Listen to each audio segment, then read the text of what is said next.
अस्सलाम वालेकुम। आप देख रहे हैं जी उला वेचरी टीवी और मैं हूं सलीम ताहिर। एक नज़र डालते हैं आज की न्यूज़ पर। डिप्टी कमिश्नर चकवाल बिलाल हाशिम ने कोरोना सुपीस के मुकम्मल नफाज के सिलसिले में ज़्यादा से ज़्यादा आगाही आम करने के लिए अपने दफ्तर में ताजरान के साथ एक खसूसी इजलास मुनक्किद किया। इजलास में additional deputy commissioner Amar Gilani, assistant commissioner Chakwal Mohammad Atif, CEO health doctor Saadat Ali Khan, chief officer municipal committee इफ्तार और दीगर मुतल्लिक़ अफसरान भी मौजूद थे। Deputy commissioner captain retired Bilal Hashim ने इजलास से खिताब करते हुए कहा कि सेहत आमा के तहफ़्फ़ुज़ के लिए कोरोना वायरस के फैलाव को इज्तमाही कोशिशों के ज़रिए कामयाबी से रोका जा सकता है,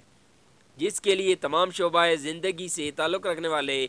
शहरियों को अपनी ज़िम्मेदारियाँ पूरी करना होगी और इस ज़िम्न में अहम तरीन ज़िम्मेदारी हुकूमत के वज़ा करदा कोरोना SOPs पर मुकम्मल अमल दरामद को यकीनी बनाना है।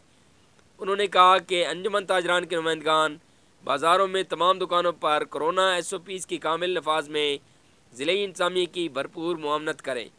और दुकानदारों को इस अमर का पाबंद बनाएं कि फेस मास्क के बगैर आने वाले लोगों को हरगिज़ सर्विस ना दी जाए,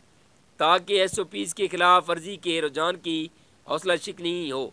और लोग मास्क पहनने को मामूल बना लें, जो कि उनकी अपनी सेहत के लिए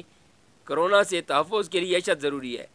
उन्होंने बाज़ारों में हरगिज़ दुकानों पर नो मास्क नो सर्विस की आगाही टैग्स आवेज़ा करने की ज़रूरत पर ज़ोर देते हुए ताकीद की कि दुकानों पर आने वाले गाहकों के माबैन समाजी फासला भी बरकरार रखा जाए। इसके अलावा डिप्टी कमिश्नर ने ज़िला भर में कस्बात और देहात से ख़रीदारी के लिए शहरी इलाकों में आने वाले लोगों को भी ताकीद की कि घरों का सिर्फ एक फ़र्द आए, ताकि बाज़ारों में रश की सूरत हाल पैदा ना होने पाए। अंजुमन ताजरान के नुमाइंदगान ने इस अमर की यकीन दहानी कराई कि ज़िले इंतज़ामिया की गाइड लाइन की कामिल पैरवी करते हुए कोरोना SOPs के नफाज में मुकम्मल मुआवनत की जाएगी।